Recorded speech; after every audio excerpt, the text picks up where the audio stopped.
Welcome to the Launch Party Podcast. We're here in the control room getting ready for liftoff towards stratospheric success.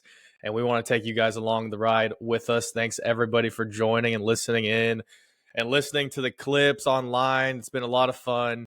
We're definitely getting somewhere and we're getting better at this. We got better production quality and we got a new microphone. Esteban got the boom Go. arm.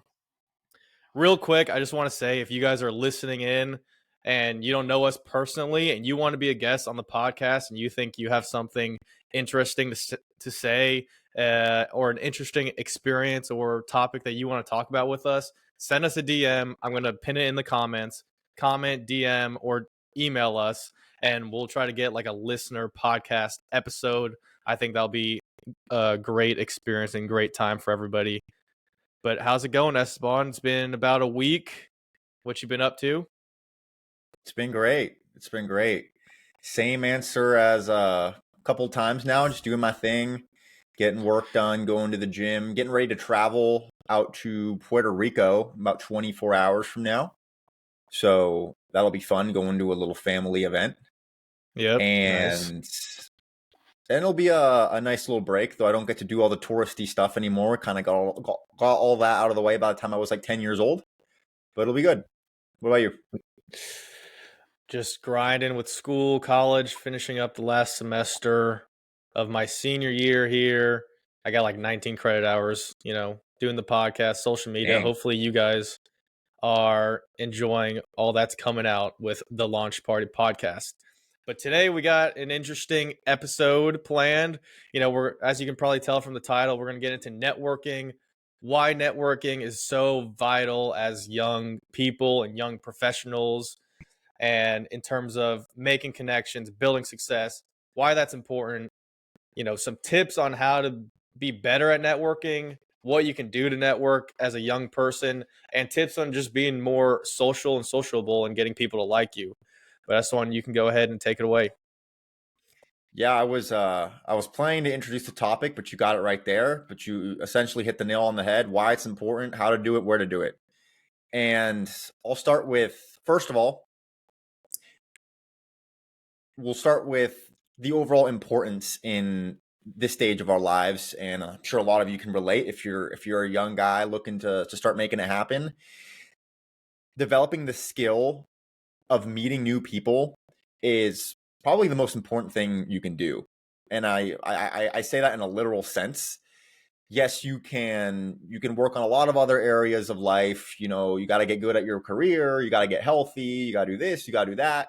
But at the end of the day, the quality, the overall quality of your life, personally and professionally, is very much going to hinge on your ability to meet new people and create new opportunities through those new people.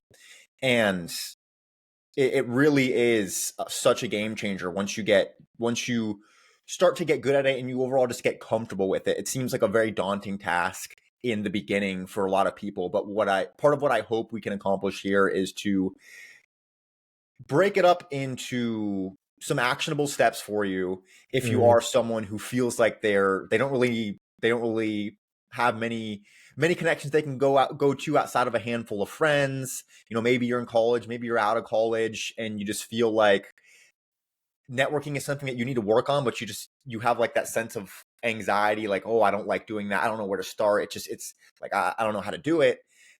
I hope we can give you a little bit of direction there. But essentially, I want to start off by just outlining the importance of it. And also, I want to make clear that networking goes far beyond just the professional. A lot of people, when they hear that word, it's like it's a big buzz term, right? Networking. Yeah. Your network is your net worth. It's Yeah. more than just your net worth. It's literally it's damn near your entire life, right? So think of it as, yes, you can meet that person who connects you with a good job or the good business opportunity, but it's also just about meeting people that you can exchange ideas with, meeting people you can go hang out with on a Saturday, on a Monday, on a Tuesday, on a Wednesday, Thursday, et cetera, meeting people that can introduce you to other people that you can go do cool things with. And now you're traveling, now you're seeing more of the world. Now your friend's got a really hot sister. Now you're getting married. Just kidding. Don't do that.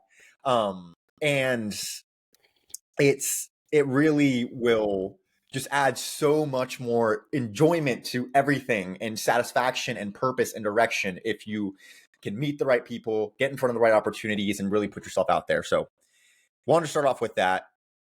Any initial thoughts, Danny? Yeah, I mean, you talk about networking as a buzzword as it relates to your professional, your business professionalism. But networking, like you said, as a whole, that's like your life, the people, your community. So we're talking about building a community where you can connect the dots between people and have a successful life, not only in terms of business, but also in terms of a fulfilling life where you're advancing every day through the people through the community, the people you reach. The best way to make a lot of money is by reaching a lot of people.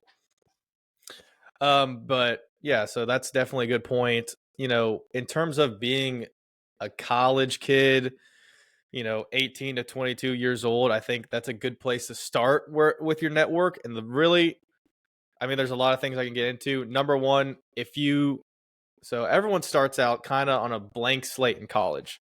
So as a freshman, you come in, sometimes you have a few friends from high school, and that's great. I would definitely advise young people going into their first year of college to, if you do have that small group, definitely get together with that group, but also branch out, use that group that you already have to make more connections, especially in that first year where nobody really knows anybody and everyone's just trying to find their place, get along, and meet new people. Freshman year in college is really a great place to be able to do that. But in order to do that, you actually have to put yourself out there. There are so many kids nowadays, freaking iPad kids, just sitting in their dorm room playing Switch or Xbox or PS5, whatever, playing Super Smash and doing nothing till 3 a.m. and not meeting anybody in literally the most valuable time of your life to meet people. You're with like minded individuals, people who are just starting out, that if you actually would get to know them now in the future, it could lead to a lot of connections and success later on. For me, I was lucky enough. Unfortunately, it was COVID year, so it kind of made things difficult. But I was lucky enough to rush a good fraternity where I met a lot of people that first year. And not only did I meet the people in that fraternity, it also broadened my ability to connect with more people. As in, we had date nights with sororities, so I met other girls, but I also would go to the rack or the gym with my fraternity friends, and they knew people there, and you build, it just compounds. You meet more and more people. Same thing at the bar. One of the guy in the fraternity is a bartender, and then he introduced me to another bartender who knows a whole bunch of people. Bartenders are a good place to start with building their network because they're kind of connectors. Bartenders know a lot of people in the community, and if you're I've heard a good advice, if you're going to a completely new place, maybe for a job or for other reasons where you don't know anybody, a good place to start is meeting people, meeting the bartender, giving him a good tip and saying, "Hey, I'm new here. Who do you know? Like, is there anybody that you can connect me with?" And usually at a decent bar, bartenders know a lot of people. But in terms of college, if you don't have an outlet, I would say rush a fraternity if that's a big thing in your college. Secondly, go to class and be attentive in class. Talk with your professors. Your professors are a great resource to have in terms of recommendations in the future, connections to jobs, career wise, connections to other professors, connections to students, and your professors are there hopefully and ultimately to help you grow and develop. So go to class, be attentive, and then the last and probably the most important thing is build your resume. I didn't go to an Ivy League school, and I wanted to get into like investment banking or even like consulting, Big Four accounting. They have target schools that they look at. I didn't get to go to that. But instead of me having Harvard on my resume, I was able to build it up and prove to the recruiter or the manager that even though I wasn't in the best case scenario, I used everything at my disposal to become the best person I could be and become as qualified as I could be for this job. And that shows them not only are you qualified, but you're willing to put in the effort to become successful and do what you need to do. So for me, that was joining the Finance Association, joining Beta Alpha Psi, which is an accounting honors association, which you need a good GPA. And through that, through both of those, I was able to meet firms and talk with CEOs, and they gave presentations. And then you can do stuff like stay afterwards at these events, have a list of questions, like 3 questions, talk to them, introduce them, have a copy of your resume, give that to them, and then follow up later. And then the biggest thing for me was joining Southern Investment Association, which is the last thing I want to get at. Use your alumni system if you go to college, whether it is LinkedIn or if you have an actual alumni network at your college. You know, those people, that's an instant like warm connection that you can use, and that can guide you a lot of different places. But sorry, that was a kind of long monologue, but a lot of points to get there about college and meeting people. Yeah, it's all good. I think from your personal story, it goes to show that a lot of dominoes will fall as long as you take the right actions. And, for you, one thing kind of led to another, one person leads to another, one opportunity leads to another. And yeah, to land a job, Big Four, coming out of Georgia Southern Mm-hmm. is awesome. And I think overall, I went to college as well for 2 years, and I was pretty active. I also rushed a fraternity. I was a part of some campus orgs, and thankfully, I I had the mindset coming into it that I need to be active instead of being passive. Yep. So I would say to distill it all down, when you're first starting college, have that mindset. Be active, don't be passive. Don't wait for Don't sit people to come around in your introduce dorm themselves room to and do you. nothing. Right, yeah. Don't wait for people to come introduce themselves to you. Mm. Don't wait for opportunities to come present themselves to you. Sure, they might here and there, but that's an easy recipe to have just a handful of friends and spend a lot of time in your dorm. What you need to do is just be aware of the fact that everyone is in the same boat as you. Everyone's starting off this new thing. Everyone wants to meet new people. Everyone wants to be introduced to new opportunities, and it's all mutual. When you go up to someone that you've seen in class a couple times and you put out your hand to give them a formal handshake or dap them up, whichever way you want to go, Depends on they're the gonna situation. right. They're going to be very, very happy. And it would be extremely rare for someone to receive your interaction poorly if you just go and you introduce yourself. So that's that applies to the individual scale of literally introducing yourself to someone, or on a bigger scale, join an organization, join clubs, go to little campus events, like do all that stuff. And by the time you're in your second, third, fourth year, you're going to have tons of fun. You're going to have a lot of people to Mm-hmm. do a lot of fun stuff with. You're going to know a lot of people around campus, no matter how big your campus is. I don't care. I don't care if you go to, a really, really big SEC school or really, really big Mm-hmm. college. You can still find your community, and professional opportunities are going to fall in your lap. So once you've put in the active work on the front end, then stuff might start getting thrown your way. But in the meantime, you can't sit and wait. Yeah. So definitely some actionable steps. Do some research on the front end. If you're 18 years old right now and you just got accepted to a college that you know you're going to go to, go on the community, the campus org's website. Start finding some that you want to reach out to. There's usually going to be like an email or something. Reach out to someone. Hey, how do I come to a meeting? Boom. Go on Instagram pages. Look into Greek life. Is that something you want to do?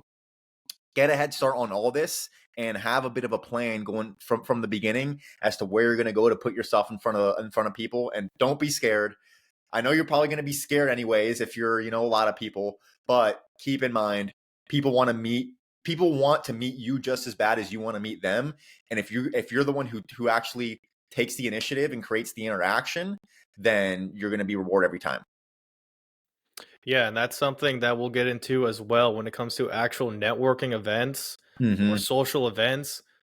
Same thing as just entering college. Everyone is just as, scared or nervous as you are, and actually just going up to somebody and revealing, "Hey, what's your name? I'm interested in talking with you." Is going to brighten up their day just as much as it is for you. And then there's a couple more points that you alluded to. Number one, like when you say you're using your alumni network and you want to connect with somebody, this does not, what you should not do is be like, hey, blah blah blah, I heard you're in venture capital, I want to become a venture capitalist, can you introduce me to other venture capitalists? Like, no. That people are willing to help you, okay, but they're not willing to do your homework for you. So what I mean by that is you need to do the research. You need to know who these people know that you want to get connected with, why you want to get connected with them, and then make specific requests where they can be like, "Oh, yeah, sure, I'll definitely help you out." Send a quick email and then get back to them. And then another thing, you know, with college, my first internship that I got that was able to really build my resume was through one of my fraternity brothers. And I was able to, follow up with him. And then through his dad, he needed an intern that summer. And that was a huge step for my, resume and my career.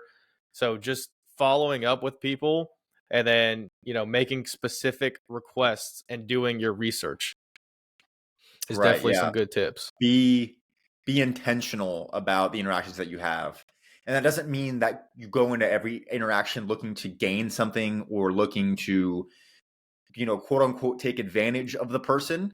Of Yeah. course, you still want to be able to provide value from your end to them as well in order to make it a really mutual exchange and make them just want to help you.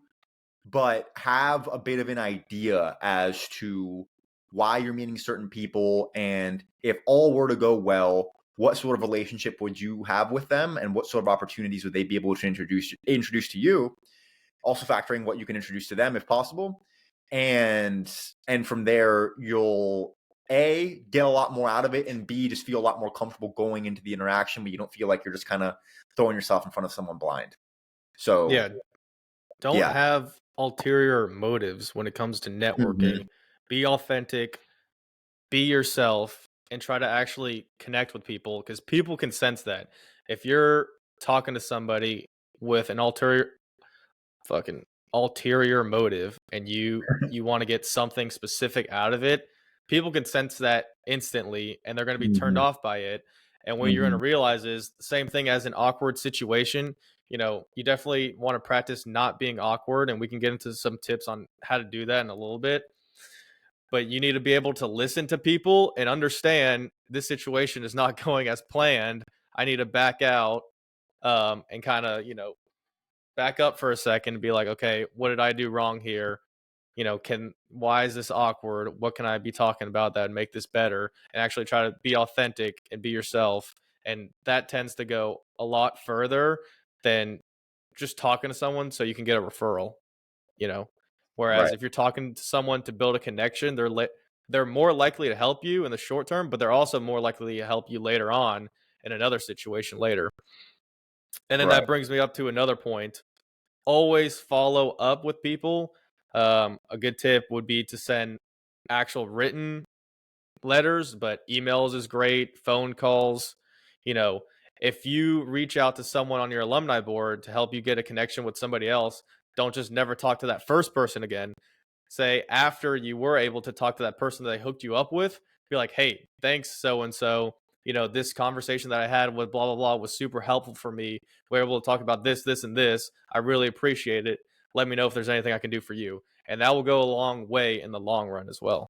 Right. You're not just jumping out to grab the fruit from the tree. You're also leaving behind a seed planted for the random, lucky opportunity to fall in your lap later on. And you really create your own luck when it comes to this kind of thing. So I like that Hmm. example. Hmm. It's not just, okay, let me go talk to the guy that he connected me to. Let me also make sure I leave a good impression on this first guy, because maybe 6, 8, 10 months down the line, he's going to need someone to fill a role that I can fill, and he's gonna remember your name. So Yeah. And that's a great definitely. point, Esteban, that I wanted to get at earlier. Mhm.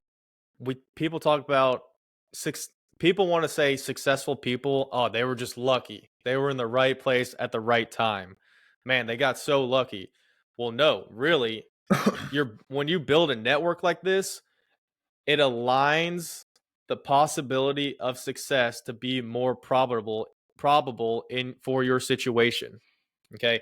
So it's not really about luck. It's about increasing the probability of success. In order to do that, you need to be able to meet the right people so that if you are in that situation at that place and at that time, you're way more likely to be successful and then get, the job, the referral, or whatever in the future.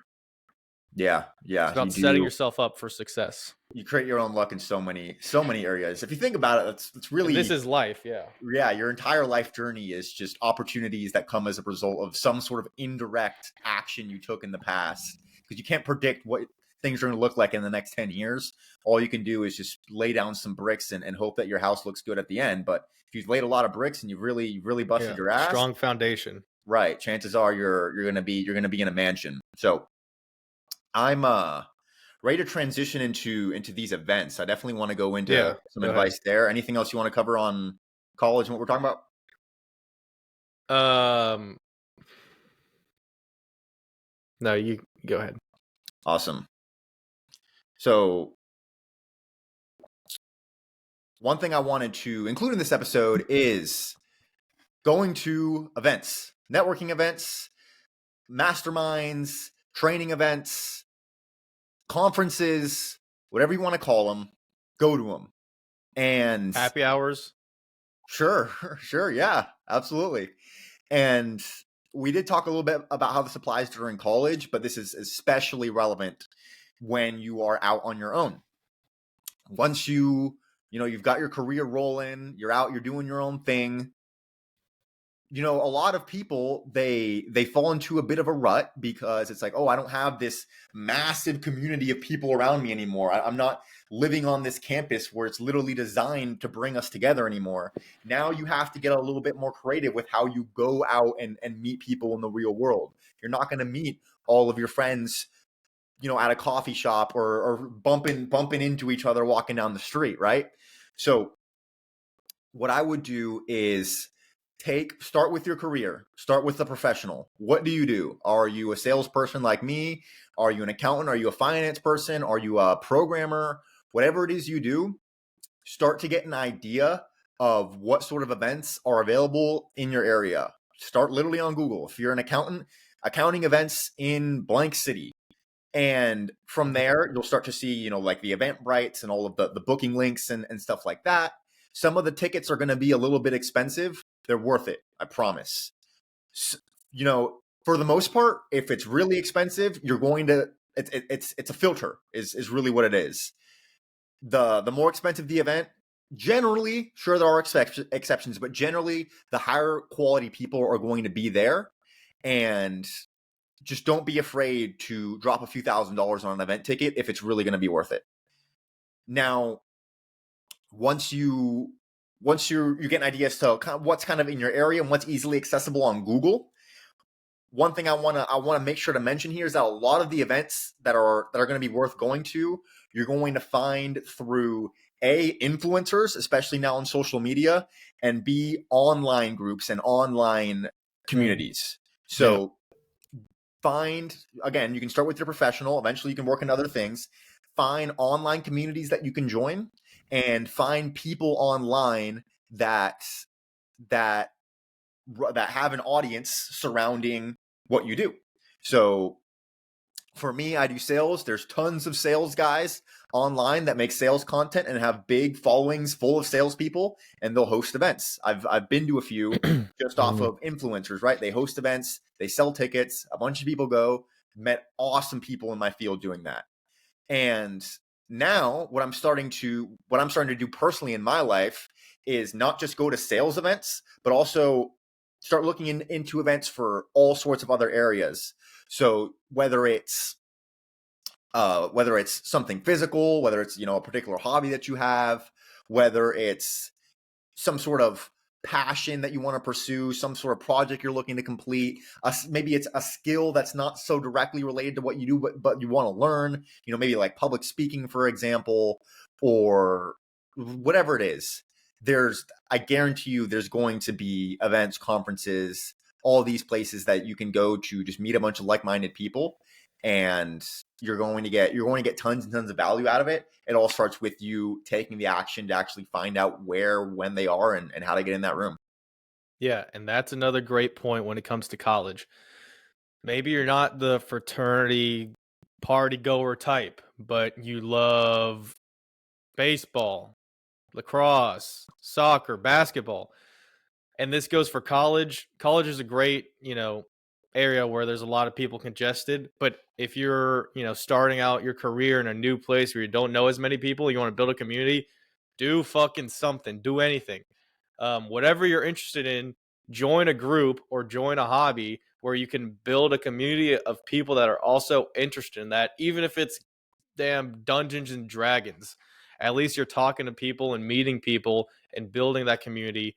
And, even in niche things like that, there are definitely successful people where that have connections that can get you, to a better place psychologically and in terms of where you are business wise.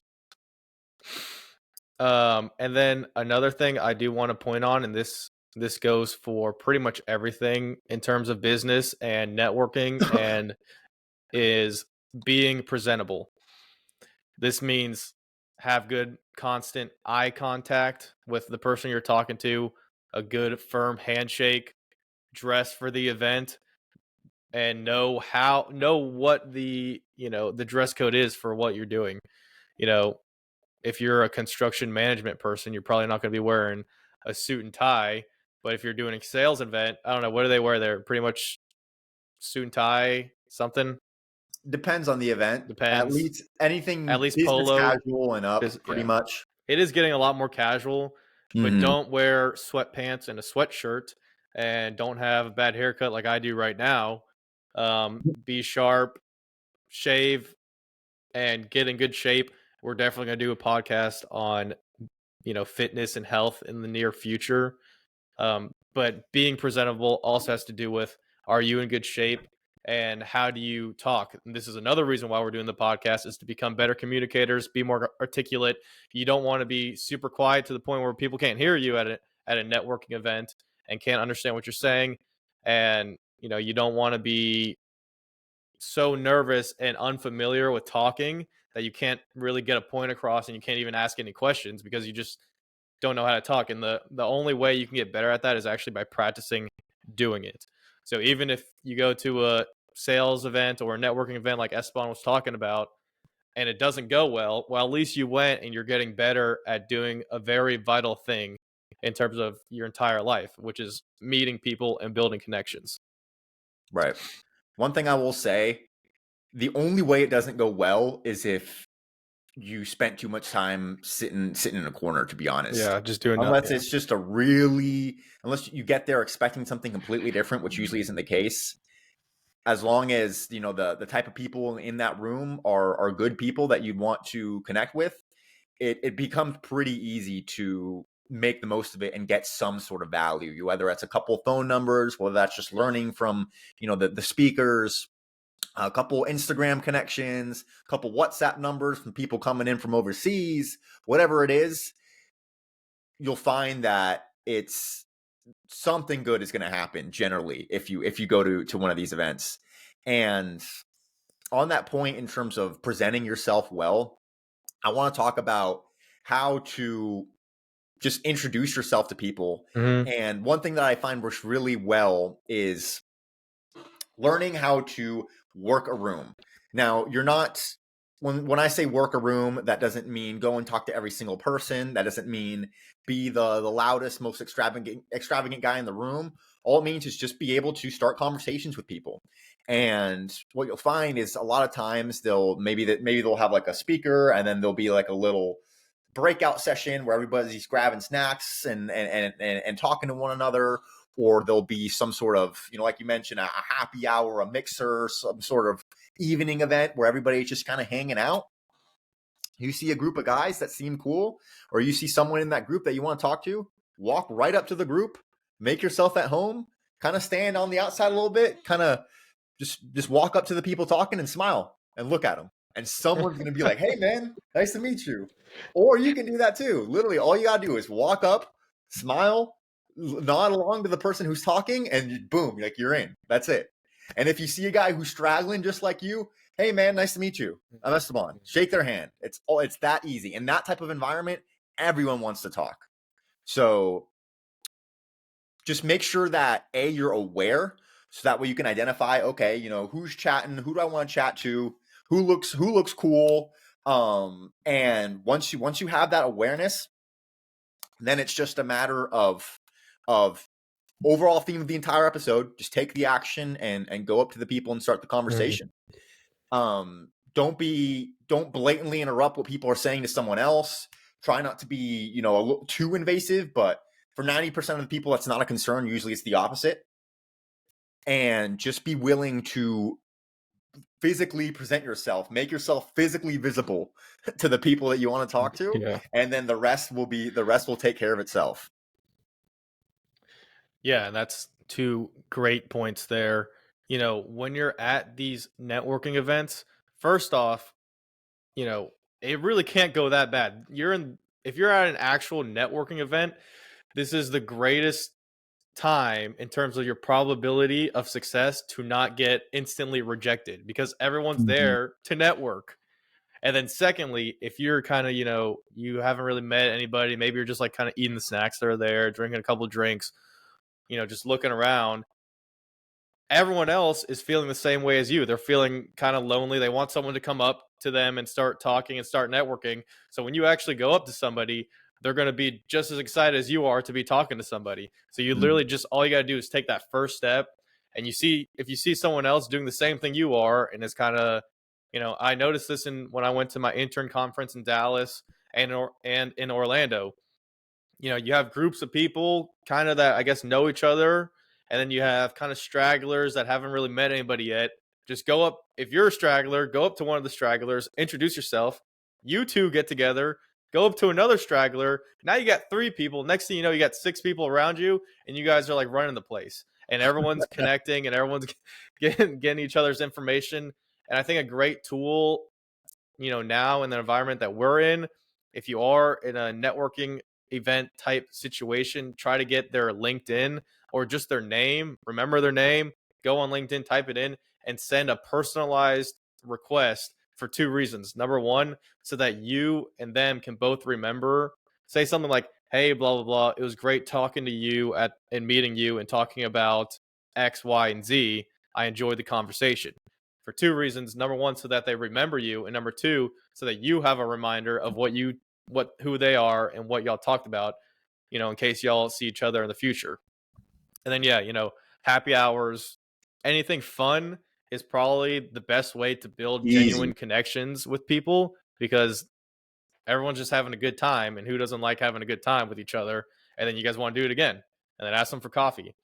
And then that's another thing. That's another point that I wanted to get to is people open up themselves over food and coffee. So these are two great avenues you can go through to get people to talk about themselves and build genuine connections, is over food and coffee. Be like, hey, you got 15 minutes, let's go grab a cup of coffee, and you just start talking about God knows what. Just be authentic, be yourself. That's a really great start to building a meaningful connection with somebody. Yeah, that's definitely, remember their names. And Remember names. something I do personally is I have a little notes app on my phone going into the event, and I'll write down the names of the people that I want to reach back out to, and just a quick little sentence about something we talked about. Yep. And that way I can reference it when I reach out to them. And that way, and keep the conversation going as well. right, exactly. And that way, you're not forgetting, because it can be, if you're chopping it up with people for 3 hours, you talk to 30, 40 different people, it can be easy to forget. And also it does make it a lot more personable. Hey, I remember we were talking, you told me you were working on this project. Tell me a little bit more about how that's going. Boom. Hey, you said you're about to get married in a month. Where are you getting married? That sounds so exciting. Boom. Whatever it is. And that way you're going to leave a much better impression. You're going to get a lot more out of it. And shoot, what else was I going to say? I'm blanking. Oh yeah. So you mentioned picking up the stragglers, right, and forming a Mm-hmm. straggler army. That was funny. Reminds me of Yeah. Agario, where it's like you're the little You're circles just are eating eating each people and other, then you and get big. they get really big. Chances are it's going to be pretty tough to actually build an army like that. But in the beginning, when you're a straggler, get off your freaking phone. You already know what the weather is. You don't need to check the weather app. I know it's like a meme about checking the weather app at parties, and It's I guess facts though. this could all apply to parties too. Get off your phone. If Yeah. you catch yourself on your phone, put it down, look up. Someone else is on their phone. Hey man, what's up? What's your name? Or if you've seen them, if you have seen them earlier, or if you kind of recognize them, hey, do I recognize you? What's your name? Even if you just want to make it, if you just want to, you want to lie and pretend like you know them just to make it feel less awkward. If you need to do that, do it. So yeah, your phone. Only pull out your phone when you're writing down someone's information, or you're Mm. exchanging some details, or you're going into your notes app and writing down a couple things. Other than that, if anytime you spend on your phone is you're wasting the money that you spent to be in that room. So yeah. Yeah. Two things with the phone. Number one, if you're on your phone, you're not actually talking to anybody or doing anything meaningful. And number two, it's bad manners. Don't have your phone out like this. Look, see, this is my phone. If I'm talking to you, say we're talking about something like Mhm. football or baseball or just anything, and I just have my phone out like this, it feels like it's not as genuine. And it feels like this is my utmost important. Right. Whether it's at the dinner table or you're just standing around talking to people, put your phone away. Like, don't have it out like this. But and then I did want to touch on this one other topic, which is gift your way to the top, which is kind of an interesting take. And here's the premise. When you build up your network and you understand who the connectors are, what I mean by connectors is people who know a lot of people, and you're trying to build up your connection, give gifts to those connectors. Whether it is, I think a great one, you could do a bottle of wine, or I think a great one would be like a book. Be like, hey man, I appreciate meeting you. Or if they did something nice for you in the past, hey, I appreciate what you've done. I just want to give you this little gift just to, you know, just to give my thanks. And they'll be like, thanks, man. Like, this is, I can't believe you did this. You didn't have to do this. Like, is there anything I could do for you? And then you can be like, you know what? Now that you mention it, blah blah blah, and he is related to whatever service or whatever business you're into. I would love if you could just like introduce me, or if we could all hang out together or something like that. So give your way to the top is one of my points. Yeah, I like that. I like the book example a lot. A lot of Yeah, I times like the book. you'll hear book recommendations getting thrown back and forth at these kinds of events. Oh, have you ever read blank by blank? Oh no, I haven't. Or if you recommend someone a book, they said they haven't read it, and you feel like it could be Mm-hmm. useful for them, and then you give them a copy that excuse me, that could go really far. And all this goes back to the if any of you have ever followed any business entrepreneurship type content online, you'll always hear provide value, provide Mm-hmm. value, provide value. Do that on the front end, and you'll receive more on the back end. And it's in this world we're all looking out for our own best interests, which is an ugly truth, but it is a truth. Everybody wants to prosper in their own lives, and if you can really show someone that, hey, it is in your best interest to have me in your corner, because I'm going to be able to provide you with X, Y, and Z, or I'm going to hear you out, I'm going to give you some books, whatever it is, I you, the reciprocity, the natural reciprocity is going to come. So you've probably heard that before, and you could do a whole episode on that whole concept and the psychology behind it. But yeah, provide value, and sooner or later it's all going to come back around. I know that sounds cringy. It all comes back full circle. Kind of sounds like some Yeah. No, ethereal but little saying, but it's true. if you help others, they're going to want to help you and return the favor. Mm-hmm. That's just human nature, I think. Right. Because if they don't, then they get a feeling of guilt. Yeah, I guess. And they just feel like, oh, like I'm this person just being super nice. I'm not going to do anything for them. Like Yeah. I don't want to be an asshole. And yeah, but I think we should try to touch on, we kind of did give some tips, but, Hmm. there are a lot of people who are very introverted, not very social, are awkward, don't do well in social circumstances. I would say my biggest tip for those kinds of people, number one, you got to practice. You got to do things that are difficult. And by doing things that are difficult, I think I heard this on Joe Rogan or maybe a David Goggins thing. You have a muscle or like a part of your brain that, wires you to be able to do things that you perceive as difficult. So it doesn't have to be objectively difficult, but something that you perceive as difficult, if you actually do that, after you do that, it's like a muscle. Then you get better at doing things that you perceive to be difficult. So it's like an exponential effect. If you go to the gym and work out, even though you don't want to because it's hard, going to the gym and working out the next time is going to be that much easier. And then it gets easier and easier. Same thing with a social setting. You have to actually put yourself out there, do things that are difficult, and you'll get better at it. And you'll be better at actually the act of putting yourself out there. And then secondly, don't just ask surface level questions. Okay? Don't just be like, "Hey, what's your name? What's your job? Where are you from?" Be like, "Okay, say what's your name? All right, great to meet you. What do you do for a living?" "Well, I work as a financial advisor." "Really? What made you become a financial advisor?" You know? "Why do you like doing this?" Ask the why question, not surface level questions. Try to get deeper, and that by definition builds connection. And you get other people to talk more, so you don't have to be awkward as much. Right. Yeah, we touched on this a little bit on the last episode, and shoot, another thing we could do a whole episode on. When you're communicating with someone, drill a little bit into what it is they're telling you. So And listen. right, be an active listener, drill into what it is they're telling you, and naturally stuff is just going to come up that then you could swing a whole another conversation out of, and like the pieces are going to fall as long as you're willing to dig in a little bit into what's being said to you, and the person is also just going to feel a lot more comfortable sharing important things with you if they can tell that you actually care. And yeah, you made a good point. Generally, at least in the beginning, not always, but in the beginning, if you can, try to be the person who talks less, meaning you're asking the most questions, you're getting a lot of information out of the person.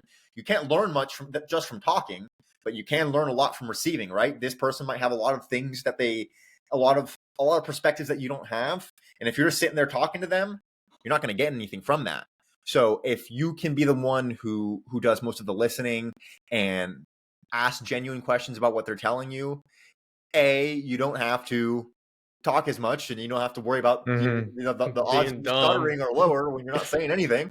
Yeah. And B, you're going to get a lot more value out of that person, and naturally, this is the weird human psychology part. They're going to love you more for it, just for being there and listening to them.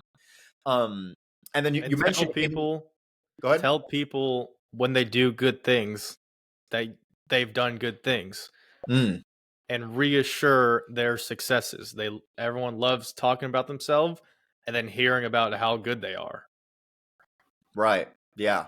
And eventually you'll get good at doing essentially doing everything at once with the questions you're asking, because when someone tells you, "Oh, I'm a financial advisor," you go, "Oh shoot, a financial advisor, what made you get into that?" "Oh, I was doing da da da da da." "Oh, well, I mean, how did you build up your business? Now you're running your own practice?" "Yeah, yeah, yeah. Oh my god, how did you do that? How did you build that team?" And then boom, Yeah. now he's giving you the roadmap for how you can do it yourself, Mm-hmm. and he's telling you his story, and he's getting a lot of dopamine from that, and you're just listening, you're not having to talk, you're letting them do the work. So you can attack. I don't know, there's a saying for it, but uh I'm blanking with the Your shoot, net your two fish network with is one your sword, net. Two birds with one stone. two birds with one stone, boom. Two fish There with it one is. with one sword, one spear. That's a new one. Yeah. Yeah, Hey. something else I want to talk about is everyone is an introvert in the beginning. If you tell yourself you're Mm-hmm. introverted and you just can't do it, or you're going to be awkward, or you're just not that type of guy who makes introductions and talks to people like that, then that's exactly what's going to happen. So if you go into any social interaction, not just events, with the attitude that you're not really built for this, and this isn't your type of thing, and you're just not a social kind of guy, then you're going to get the type of results that that person gets. Whereas if you tell yourself, hey, in the past, I haven't been the most social. This is my first event. I haven't done much of this before. This is a little bit scary, but I'm willing to do it anyways. I know I'm gonna find something good out of this anyways. Then naturally you're gonna get a lot better results. And then the next time, it's just going to feel like second nature. Yeah. And this goes for anything in life. If you keep telling yourself you're worthless and you have no purpose and you can't get any better, you don't have any potential, then that's how you're actually going to feel. So fake it till you make it, if anything, but actually just understand that every one of us has individual meaning and purpose and value. I believe given by God. You know, we all have that divinity within us and we all have a purpose. And you just need to, if you don't understand what that is for you, you know, you just need to find it out. And in order to do that, you just need to put yourself out there and actually do things and be authentic and be real. And then, like I said, do things that are difficult. And if you do things that are difficult, everything else around you will get easier. But I digress. When it comes to, you know, networking, I think another good point is to know what your strengths and your weaknesses are.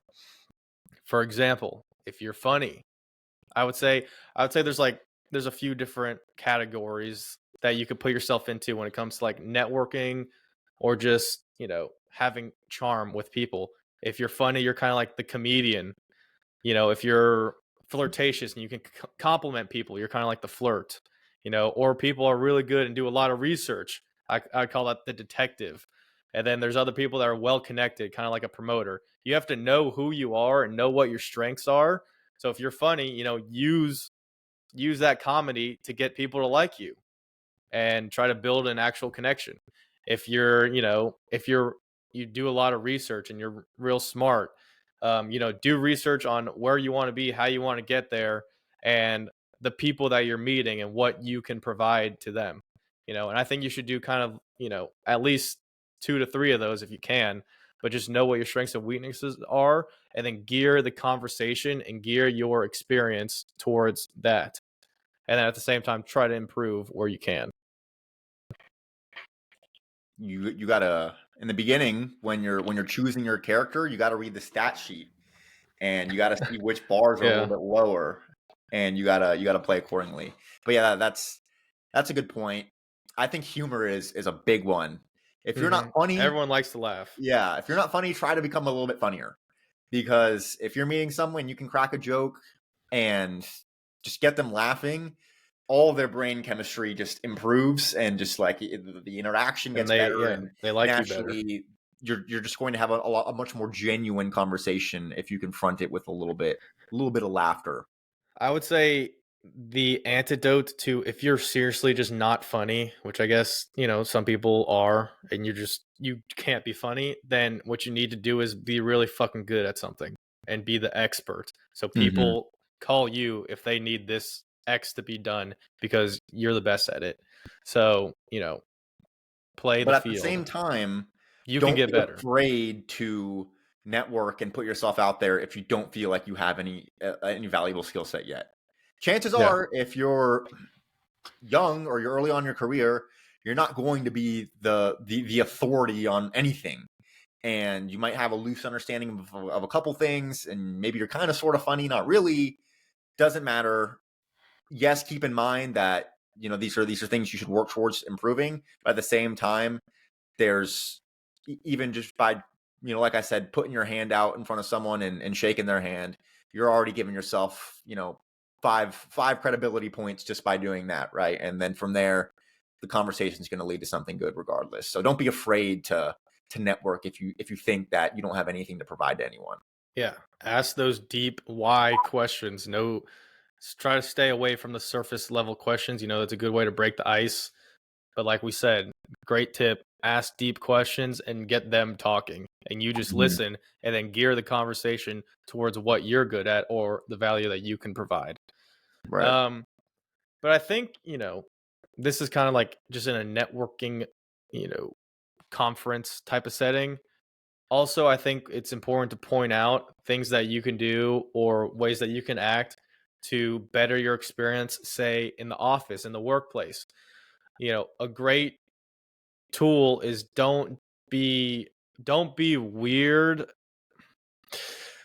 Don't isolate yourself from people at the workplace, because there are, especially at a bigger company, there are a lot of people that specialize in certain things. For example, whether it be Power BI or Alteryx or Excel or tax, audit, ask whatever category. I'm kind of giving accounting examples because that's what I'm familiar with. But introduce yourself to all the people in the office, so that when you have a need for their skill, you have the ability to call them up and be like, hey, is there any way you can help me with this? And they're way more likely to help you if you know them than if you don't know them. So I think that's very valuable, especially in a big corporate setting. Is don't give people the cold shoulder that you don't know, and try to know a diverse group of people that have a whole bunch of different skills. Yeah, you never know. You never know what sort of value you can get out of anyone. So, be intentional about who you talk to and Mhm. try to talk to the guys who you think you can get something out of, but also if you have the opportunity to talk to the custodian or talk to whoever it is at the office, do it. Do it. That's better than checking the weather app. So yeah, you can get value out of really anyone.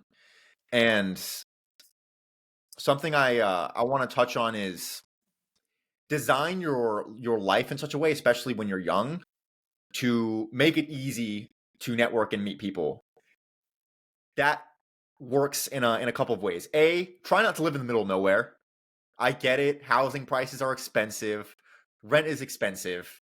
But if you can, try to get as close to some sort of urban area as possible, especially early in your career. Eventually, once you have the money and once you have the wife and kids, you want to go build a ranch 2 hours outside of the city, sure. But in the beginning, if you can be in an area where there's something going on and where you can go to events, you can go to nice places and you can have those experiences, do that. And then also, I kind of touched on this before, be willing to invest in your ability to network. Buy your way into events, buy the plane ticket, go and get at least one nice suit. Trust me, Oh, it's going to be super worth it. Get a two suit. suits, at least one, but two Right. to three Ideally, suits. you want navy and charcoal, but if you can do one of those two, Yeah, yeah, get a suit. navy. Well, it depends, I guess, but yeah, Right. I'd say navy. Get get the haircut, get whatever it is. Um, have just have the mindset that early on in your life, there's you need to be judicious with how you invest your money, how you invest your time, and how you invest your effort, and understand that not all investments are material things like a home or a security, right? Stocks, crypto. A lot of investments are going to be intangible, and networking is a really good example of that.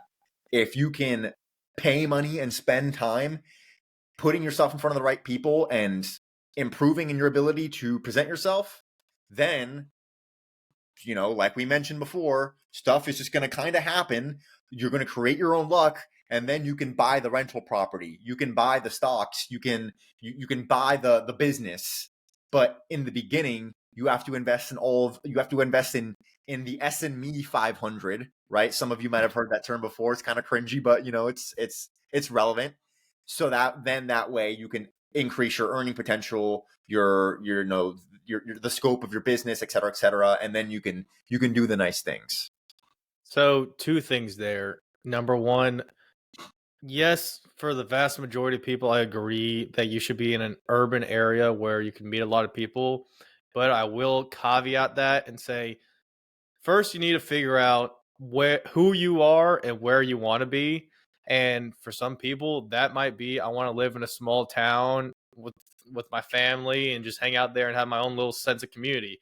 And if that's you, maybe you want to manage a construction site or just work remote and just have a small community where with all your friends and family, and you want to just live out, in the middle of nowhere. That's completely fine.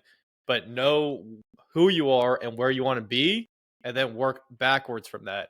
And then secondly, yes, when it comes to finances, and we're definitely going to have a podcast on personal finances and what you should do with your money. But to ring that bell again, know who you are and know who you want to be, and then work your way back. Okay, say you save $10,000 of your salary over a year, and you want to just work for this company and end up retiring with this company.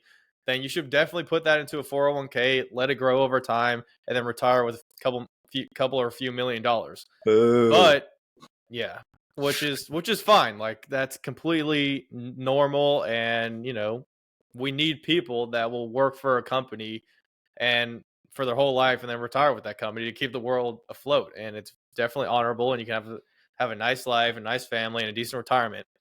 But if you really want to be kind of like the top 1% of the 1% ultra successful, where you want to run things, first off, like we said, you got to network and build that community. And then you got to realize $10,000 at 10% every year might be, a few $1,000,000 at the end of 30 years. But if you want to actually be running things, that money is nothing. You need to build a community of people that you can reach out to, and you need investors or people that know investors, and say you have an idea or you have a service that you can provide that provides value to a lot of people. Like Elon Musk, because I've been reading his biography, so I'll probably talk about him a lot. But he started out, he went to UPenn. He went to a college in Canada, and then I think UPenn. And then he software engineer, ended up starting a thing like PayPal. He actually called it X back in the day. It was like PayPal, but he called it X because he wanted to be this big all-inclusive website that X is supposed to be now. But then he ended up merging with the people who actually founded PayPal, like 50-50 merge. And then he sold PayPal $22 million. Okay. So he was able to grow this idea, he put a lot of work into it, grow this idea. PayPal, obviously super successful. We still use it today. $22 million. Guess what he did with that money? He didn't put in a 401k or Roth IRA and save it until he died. He put it straight into SpaceX and Tesla, all of it. And then he got his family that also had some money from that to invest their money. Then he got his friends that were also involved in PayPal and that he knew from his alumni network at school, because they started start tech setups, startups, to invest their money. So they invested their money into SpaceX and Tesla, and then eventually got institutional investors that invested millions and millions of dollars. Then they almost, went bankrupt, almost didn't make it, needed more funding. So if you want to be that top 1% of the 1%, saving your money in a 401k is not really going to get you anywhere. You need to provide value to a lot of people and then build a network that can help you scale that with capital. And the ways to build capital, there's pretty much three ways. Number one, you borrow. Number two, you inherit it. Or number three, you you find people to invest in you. Borrow, I mean by like credit, banks, and Mm-hmm. then you sell equity would be the third. You find people to invest in you and your idea. And to do that, you need a big network. I Because would argue let's be that, honest, we're not inheriting millions of dollars. yeah, unless you're really lucky. I would argue that you could apply all of that advice not just to becoming the top 1% of the 1%, but to pretty much, I mean, like you said, there are some people who want to be very, very risk averse and just put their money in the 401k and forget about it. But I would say that And pretty that's much fine. anyone, regardless of what you're trying to do or how successful you want to be, can stand to gain from investing into their network and investing into their ability to make things happen before investing into the 401k and the stocks and the real estate, et cetera, et cetera, et cetera. If you have $5,000, $10,000, you could put that into, like you mentioned, a Roth, whatever it is, get 10% every year, or you could buy a couple plane tickets, a couple event tickets. You could join some sort of online group. You could go and buy a pickleball paddle and a pickleball and Yeah. go to the pickleball courts Or and you could meet do some fun people. things and build Right. connections. And eventually those connections could lead you to a lot more money than the 10% every year. Or a So, lot more fulfillment and like enjoyment of your life. So right, that's also an intangible worth noting. right, absolutely. And to tie this into networking, be willing to prioritize that over some other things that you might think would be a little bit more financially wise conventionally, or even just with when it comes to your time.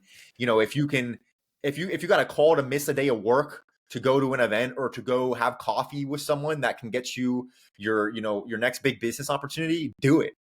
Take risks. It's not all just going to come as a part of a clean system. You're gonna have to get creative and squeeze things in and make things happen. And that's a part of the overall battle that we're fighting as we're young and as we're making our way into stratospheric success. Yeah, lifting off and launching into stratospheric success. Mm-hmm. Well, shit, I guess that's a good way to end it. Yeah. Yeah, definitely use your network, build your network, and ultimately that's going to lead to success not only in life and but also in business and life. Um, yeah. Anything else did you want to touch on? Yeah. Real quick, go try to integrate. So I guess this kind of relates to what I was mentioning before with where you live, but also once you find a place to live, try to integrate yourself in places where you can indirectly network with people every single day. Go to a nice gym. Oh First of yeah, all, go to a gym. I know a lot of people like doing home workouts. Screw your home workouts. No offense. Go to a gym a nice and gym. a nice gym if you can, and naturally you're going to meet more people that way. Occasionally go to nice restaurants, go work at the coffee shop instead of just working at your home office. Um go to if you play golf, try to go to nice golf courses, tennis courts, whatever it is, and just try to kind of put yourself in front of the right places. Again, more indirectly. Yeah, one thing is going to an event. Another thing is just instead of the $20 a month Planet Fitness, get the $100 a month gym in town where you're gonna where there's a few BMWs and Lamborghinis parked out front. Mm-hmm, That's mm-hmm. probably a good place to work out if you can make it happen. And just naturally, stuff's going to go down. You're going to meet people, and just be conscious of that, of designing your day-to-day tasks in such a way where the odds of you meeting that right person are going to be a lot higher. Yeah, and when it comes to working out and going to a nice gym, definitely that opportunity cost in terms of a Planet or a nice gym versus a 24/7 or Planet Fitness or whatever Mm-hmm. is worth it in a lot of cases. Number one, successful people tend to go to the gym earlier in the morning. We call it like CEOs at the gym, like CEOs are here. Um, so that's a good way to meet successful people. Number two, yeah, go to nice places. Successful, nice people go to nice places. And number three, when you are at like say a nice gym or nice places, don't be weird and like just constantly going up to people. But if you're sitting in the sauna next to the guy, you're like, hey, how's it going? You know, just start a conversation. How long, like literally be like, how long you been in the sauna? Like, how long have you been doing sauna? Or like, how many minutes do you usually do? And just go on from there. Like, hey, what's your name? Where you from around here? If they got an accent, be like, hey, I like your accent. Where are you from? Just easy things like that. Just get your name out there to people, and then when you see that person the next day or a couple days later at the gym, you can give them a nice wave, talk to them in between sets or whatever. Just start building connections. Eventually, you'll be that guy who walks in the locker room and waves to like four people every single time. And I see some people like that at my gym. I go to a Lifetime here in Atlanta. really, it's been a really good investment so far. It's a pretty nice gym. And I see some of these guys who literally 3, 4, 5 people, it seems like every single time they go to the gym, they're waving to someone. They've probably been going there for a few years, and they just talk to people. They did their thing. And Same thing with mentally, bars. right. Yeah. If you can go to a bar where the beer costs, a 16-ounce draft costs $10 instead of 5, the extra $5 is probably worth it based off of where you're at and the type of people that you can sit with. Same thing if you're just sitting drinking a beer by yourself and you see another guy doing the same thing, which isn't that uncommon, just go up to the guy. Hey man, what's your name? And yeah, just be conscious of how you can spend a few extra dollars a month, a few extra dollars on your ticket, a few extra dollars on your tab, and it might go a really long way. And just like we've talked about a million times this episode, say hi, introduce yourself, do the things. We can say that we can say that a million times. Yeah. And you're going to get better at it as you keep practicing, as with anything in life. Yep. Yeah, I think that's a good spot to end it. Thanks, Esteban. Thanks, everybody, for listening. If you want to be on the podcast, DM us. Post in the comments if you got to this point what you guys want to hear, who you think we should talk to, topics that you guys are interested in hearing from us. Any criticisms, we're open to it. Yep. What can we do to get better? Just let us know.